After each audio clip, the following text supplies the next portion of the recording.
അപ്പോൾ ഇന്നത്തെ വീഡിയോയിൽ ആദ്യമായിട്ട് ഒരു ചെറിയ കൃഷി എന്നൊന്നും പറയാൻ പറ്റില്ല, ചെറിയ രീതിയിലുള്ള ഒരു കിച്ചൺ ഗാർഡൻ പോലത്തെ ഒരു പരിപാടി സ്റ്റാർട്ട് ചെയ്യണതിൻ്റെ ഒരു തയ്യാറെടുപ്പിലാണ്. അപ്പോൾ അതിനുവേണ്ടി എന്ത് ചെയ്യുന്നത് വെച്ച് കഴിഞ്ഞാൽ കൃഷി വകുപ്പിൽ നിന്ന് നമ്മൾ അവിടെ ചെന്ന് കഴിഞ്ഞപ്പോൾ അവർ ഇങ്ങനെ ചെറിയ രീതിയിൽ പച്ചക്കറിത്തോട്ടം പോലെ സ്റ്റാർട്ട് ചെയ്യാൻ താല്പര്യമുണ്ടെന്ന് പറഞ്ഞപ്പോൾ അവരൊരു വിത്തിൻ്റെ ഒരു ഇത് തന്നു. അതിൽ ചീര, അതുപോലെ വെണ്ടയ്ക്ക, പയർ, അങ്ങനത്തെ ഇതൊക്കെ ഉണ്ട്. അപ്പോൾ ഇപ്പോൾ ചീരയും വെണ്ടയ്ക്കയും ട്രൈ ചെയ്യാനാണ് ശ്രമിക്കുന്നത്. അപ്പോൾ അതിനുവേണ്ടി ഈ വിത്ത് പാകുന്ന ഒരു കാര്യമുണ്ടല്ലോ, വിത്ത് പാകുമ്പോൾ നമ്മൾ നേരിട്ട് മണ്ണിൽ പാകാൻ പാടില്ലെന്നാണ് ചോദിച്ച മിക്കവരും പറയുന്നത്. അതിന് പകരം ഇതുപോലത്തെ ഒരു ഈ വിത്ത് വളർത്തുന്ന ഒരു ട്രേ പോലെ വാങ്ങിച്ചിട്ട് വളർന്നു കഴിഞ്ഞിട്ട് മാറ്റി നടുമ്പോഴാണ് കൂടുതൽ വളരുള്ളൂ, അല്ലാതെ നമ്മൾ നടാൻ ശ്രമിച്ചു കഴിഞ്ഞാൽ വളരില്ലെന്നാണ് പറയുന്നത്.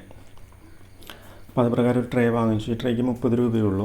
അപ്പോൾ ആ ട്രേയിലോട്ട് അപ്പോൾ ചോദിച്ചു, ഈ ട്രേയിലോട്ട് എങ്ങനെയാണ് മണ്ണിടണോ അതോ വേറെ എന്തെങ്കിലും വളമൊക്കെ മിക്സ് ചെയ്തിടണോ എന്നൊക്കെ ചോദിച്ചു കഴിഞ്ഞാൽ അവരോട് ചോദിച്ചു. അതായത്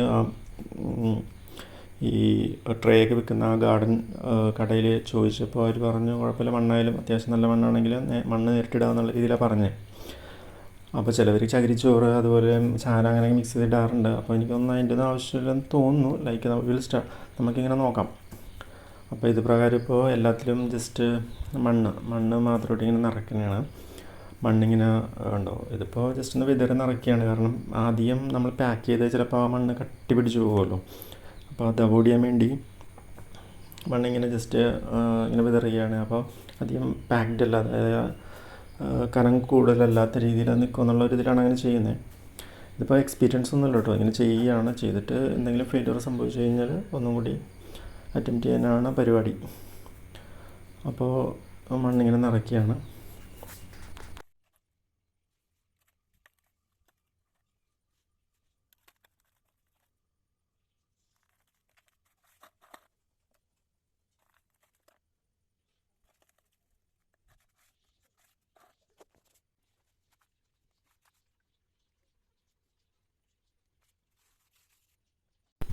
അപ്പോൾ കണ്ടോ, മണ്ണൊക്കെ ഇപ്പോൾ നിറച്ചു കിട്ടും. മണ്ണ് ഓൾമോസ്റ്റ് എല്ലാത്തിലും നിറച്ചു. എന്നിട്ട് ഇതിലോട്ട് ചീരയുടെ വിത്തും പിന്നെ വെണ്ടയ്ക്കയുടെ വിത്തും ഇടാനാണ് ഉദ്ദേശിക്കുന്നത്. അപ്പോൾ ഇതിനിപ്പോൾ ആദ്യം ചെയ്യാൻ പോകുന്നത് നടുക്ക് ചെറിയൊരു വടി വെച്ച്, അല്ലെങ്കിൽ ഇറുക്കിൽ കൊണ്ടോ നടുക്കൊരു ചെറിയൊരു ഹോളുണ്ടാക്കിയിട്ട് അതിലോട്ട് ചീരയുടെ വിത്തിടാനാണ് ഉദ്ദേശിക്കുന്നത്. ചീരയുടെ വിത്ത് നിങ്ങൾക്കറിയാം ഒരുപാടുണ്ടാവും.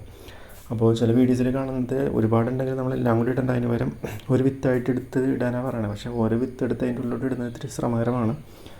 അപ്പോൾ അതിപ്പോൾ അങ്ങനെയാണ് ചെയ്യാൻ പോകുന്നത്. അതായത് ആ പൊടി പോലത്തെ ഓരോ ചീര വിത്ത് എടുത്തിട്ട് ഓരോ ഇതിലിടാനായിട്ടാണ് ഇപ്പോൾ ഉദ്ദേശിക്കുന്നത്. അപ്പോൾ അങ്ങനെ ആയിട്ട് ബാക്കി കുറച്ചതിൽ വെണ്ടയ്ക്കായിട്ട് വിത്തിടാനാണ് ഉദ്ദേശിക്കുന്നത്.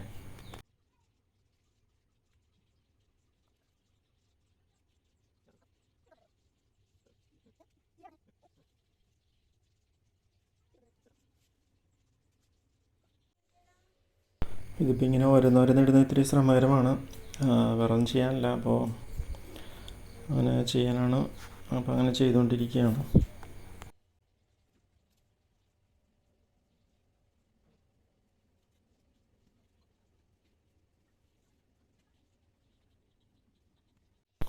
കണ്ടു, ഇനിയിപ്പോൾ വെണ്ടയ്ക്കയുടെ വിത്തെടുത്തു.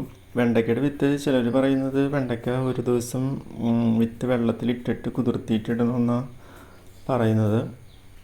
പക്ഷേ ഇതിപ്പോൾ ആ ഈർപ്പുള്ള മണ്ണിൽ തന്നെ നമ്മൾ നേരെ നടുകയാണ്. എന്താവുമെന്ന് അറിയില്ല, ഏതായാലും ശ്രമിച്ചു നോക്കാം.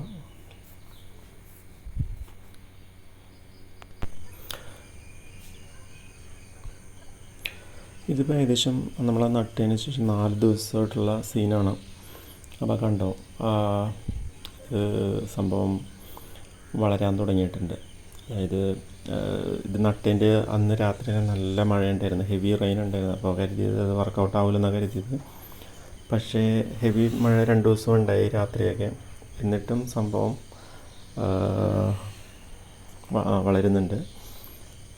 കണ്ടോ, ആ ചീര ഓരോ വിത്താണ് ഇട്ടത്. അപ്പം കാരണം അത് ഓരോന്ന് പെറുക്കി ഓരോന്നാണ് ഇട്ടത്. അപ്പോൾ എല്ലാം പിടിക്കുന്നുണ്ട്.